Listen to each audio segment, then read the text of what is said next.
कई लोगों को आज भी डाउट्स है कि यंग उम्र में क्या कोविशील्ड वैक्सीन की वजह से हार्ट अटैक आ रहे हैं, क्या कोविशील्ड वैक्सीन लगाने की वजह से कम उम्र में हार्ट अटैक के रिस्क बढ़ जाते हैं और कोविशील्ड वैक्सीन लगाने पे क्यों और कैसे हार्ट अटैक आते हैं।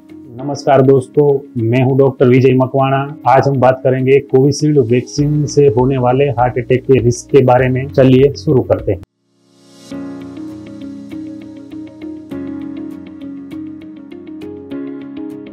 पहले हम जान लेते हैं कि कोविशील्ड वैक्सीन आखिर है क्या। कोविशील्ड वैक्सीन एक चिंपांजी के वायरस से बनाई हुई कोरोना के अगेंस्ट की एक वैक्सीन है, जिसका मैन्युफैक्चरिंग और मार्केटिंग एस्ट्राजेनेका जो एक यूके बेस्ड कंपनी है उसने किया था।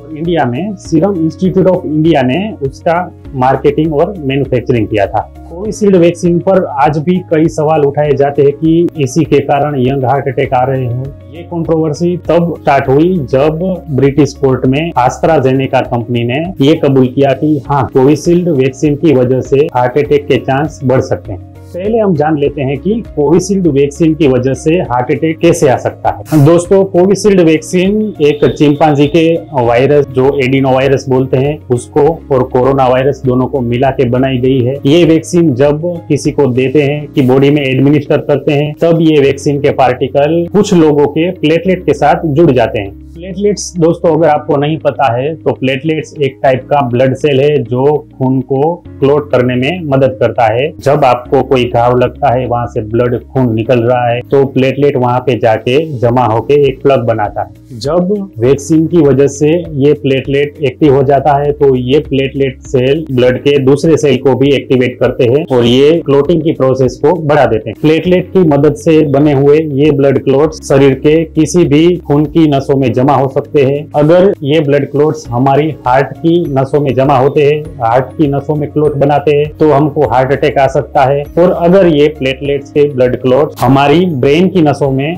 जमा हो जाते हैं, हमारी ब्रेन की नसों में क्लॉट बनाते हैं, तो हमको पैरालिसिस यानी कि स्ट्रोक भी आ सकता है। इस सिंड्रोम को बोलते हैं vaccine induced thrombotic thrombocytopenic syndrome.